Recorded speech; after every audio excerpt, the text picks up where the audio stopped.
الحمد لله وحده لا شريك له والصلاة والسلام على من لا نبي بعد أما بعد فأعوذ بالله من الشيطان الرجيم بسم الله الرحمن الرحيم فانكحوا ما طاب لكم من النساء مثنى وثلاث ورباع فإن خفتم ألا تعدلوا فواحدة أو ما ملكت أيمانكم اللهم صل على محمد وعلى آل محمد كما صليت على إبراهيم وعلى آل إبراهيم إنك حميد مجيد اللهم بارك على محمد وعلى آل محمد كما باركت على إبراهيم وعلى آل إبراهيم إنك حميد مجيد۔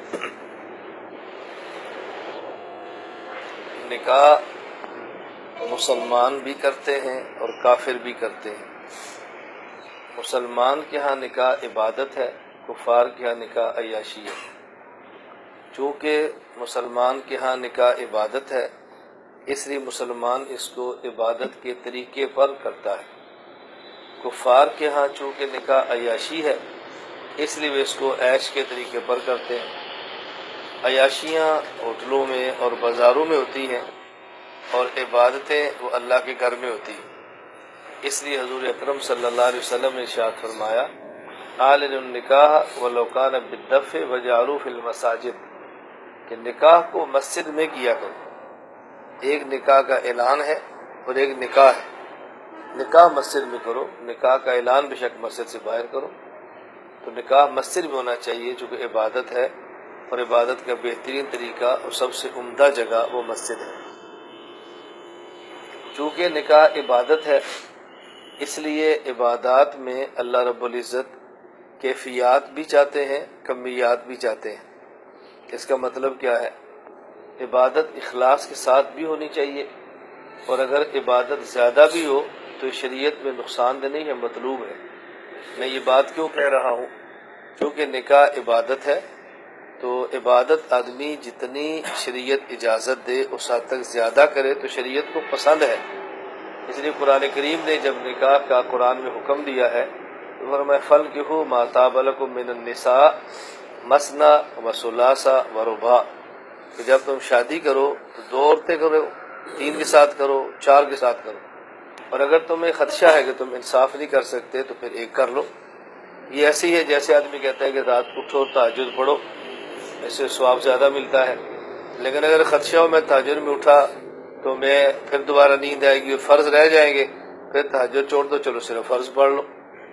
تو یہ ایک نکاح کا درجہ، یہ جیسے ہمارے کہتے ہیں آخری درجہ ہے۔ عبادات میں شریعت میں کثرت مطلوب ہے۔ مسلمان دوسری اور تیسری چوتھی شادی کو عیب کیوں سمجھتے ہیں؟ اس کی وجہ کفار کے ساتھ رہ کے دماغ بنا ہوا ہے کہ نکاح عیاشی ہے، اور جب کوئی دوسرا نکاح کرے گا تو بندے اس کو اچھی نگاہ سے نہیں دیکھتے کہ وہ سمجھتے ہیں عیاشی کرتا ہے، جب تیسری کرے گا مزید بری نگاہ سے دیکھتے ہیں کہ عیاش ہے۔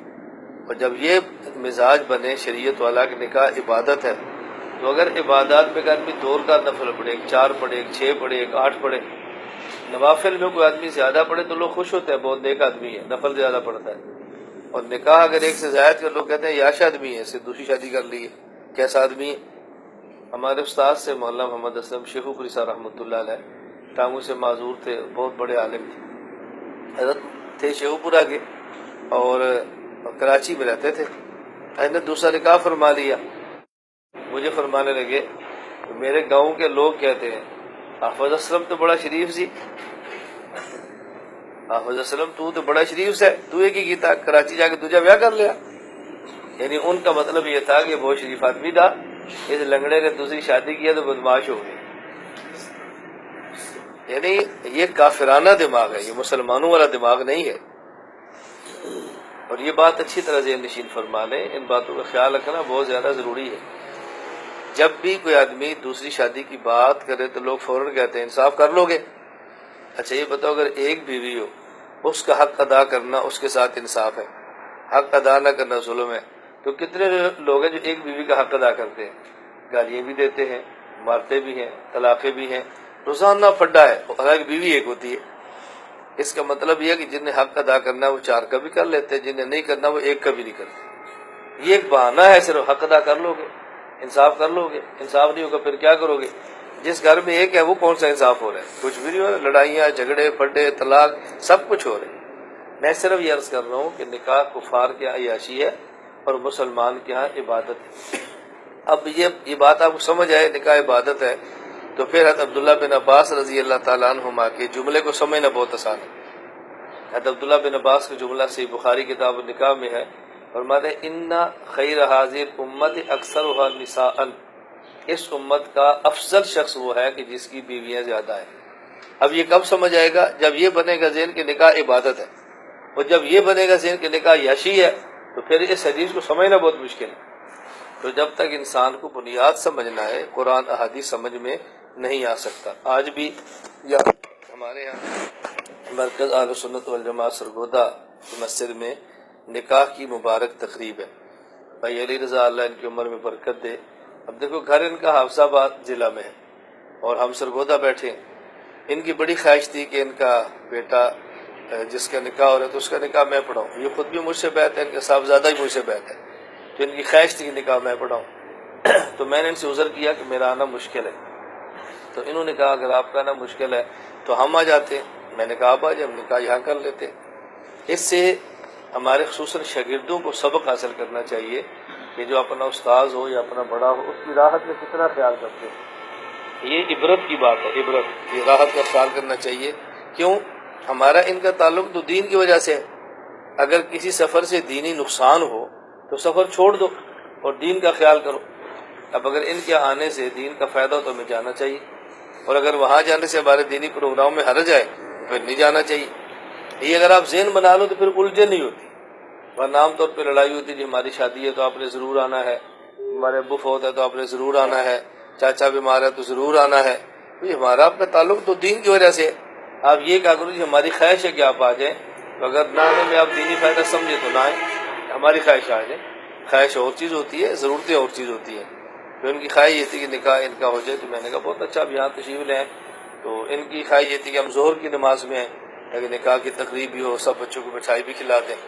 تو میں نے کہا بھی مٹھائی کا تعلق تو ظہر کی نماز سے نہیں ہے، وہ تو اب جس وقت بھی کہ ہم کھا لیں گے، مٹھائی کے لیے وہ تو تیار بیٹھے ہیں۔ کھانے کے بعد تو ویسے بھی سنا ہوا ہے کہ میٹھا سنت ہے، تو بھی کھانا کھائے اوپر سے میٹھا کھا لیں گے، اس کی میٹھی شادی ہو جائے گی، ہم میٹھی مٹھائی کھا لیں گے، تو سب کا منہ میٹھا ہو جائے گا نا۔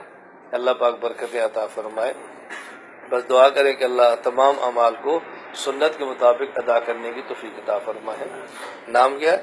عبد الوہاب۔ عبد الوہاب۔ بچی کا نام؟ عائشہ عائشہ اکرام۔ عائشہ اکرام۔ عائشہ اکرام۔ ان کی طرف سے ولی کون ہے؟ ماشاء اللہ، عائشہ اکرام۔ اخبار کتنا دینا ہے؟ ابے نہیں دینا، تو دینا ہے۔ شادی تیری ہو رہی ہے، حق مار ابے رو دینا ہے۔ آپ کتنا دو گے؟ 50,000۔ بس ٹھیک، حق مار زیادہ دینا چاہیے۔ ابھی کچھ دن پہلے شاید ایک نکاح تھا تو بہت مالدار لوگ تھے، میں نے کہا حق مار کتنا ہے؟ 5,000۔ میں نے کہا اس بیچاری کو 5,000 پکڑ دے بھی شرم آئے گا۔ بیوی ہے تیری، 5,000 کو حق مار ہوتا ہے، کچھ خیال کر یار زندگی بھر۔ پھر بڑے خاندان کی عورت ہے، غریب لڑکی تو ہے نہیں، بڑے خاندان کی لڑکی ہے، باپ کے ہوٹل کتنا مال لے کر آ رہی ہے۔ کہتے ہیں ایک صفر اور لگا لے۔ میں نے کہا میں نہیں لگاؤں گا صفر، میں کو تمہارا منشی ہو کہ تمہاری صفریں لگاؤ؟ میں نے مسئلہ بتانا تمہیں بتا دیا، بس صفر لگاؤ نہ لگاؤ تمہارا مسئلہ ہے۔ مولوی کو اپنی حیثیت سے بات کرنی چاہیے، نکاح خان کے بعد بھی کرنی چاہیے۔ میں نے کہا جی ٹھیک ہے، 95,000 کا زیور ہے وہ سارا نہ وہ تو انشاءاللہ ٹھیک ہوگا، کوئی مسئلہ نہیں۔ نام کیا بتایا؟ عبد الوہاب۔ بچی کا نام عائشہ؟ عائشہ اکرام۔ عائشہ، چلو۔ الحمد للہ نحمده ونستعینه ونستغفره ونؤمن به ونتوکل علیہ ونعوذ باللہ من شرور انفسنا ومن سیئات اعمالنا من يهده الله فلا مضل له ومن يضلل فلا هادي له ونشهد ان لا اله الا الله وحده لا شريك له ونشهد ان سيدنا ومولانا محمدا عبده ورسوله اما بعد فاعوذ باللہ من الشیطان الرجیم بسم اللہ الرحمن الرحیم يا أيها الناس اتقوا ربكم الذي خلقكم من نفس واحدة وخلق منها زوجها وبث منهما رجالا كثيرا ونساء واتقوا الله الذي تساءلون به والأرحام إن الله كان عليكم رقيبا قال الله تبارك وتعالى يا أيها الذين آمنوا اتقوا الله وقولوا قولا سديدا يصلح لكم أعمالكم ويغفر لكم ذنوبكم ومن يطع الله ورسوله فقد فاز فوزا عظيما وقال النبي صلى الله عليه وسلم النكاح من سنتي وقال النبي صلى الله عليه وسلم ومن رغب عن سنتي فليس مني وقال النبي صلى الله عليه وسلم إن أعظم النكاح بركة أيسره مؤونة اللهم صل على محمد وعلى آل محمد كما صليت على إبراهيم وعلى آل إبراهيم إنك حميد مجيد اللهم بارك على محمد وعلى آل محمد كما باركت على إبراهيم وعلى آل إبراهيم إنك حميد مجيد. عبدالوہاب 50,000 حکمار کے عوض میں عائشہ کا میں نے آپ کے ساتھ نکاح کیا، ان تمام گواہان کی موجودگی میں آپ نے قبول کیا؟ قبول. ماشاءاللہ، مبارک دو سب.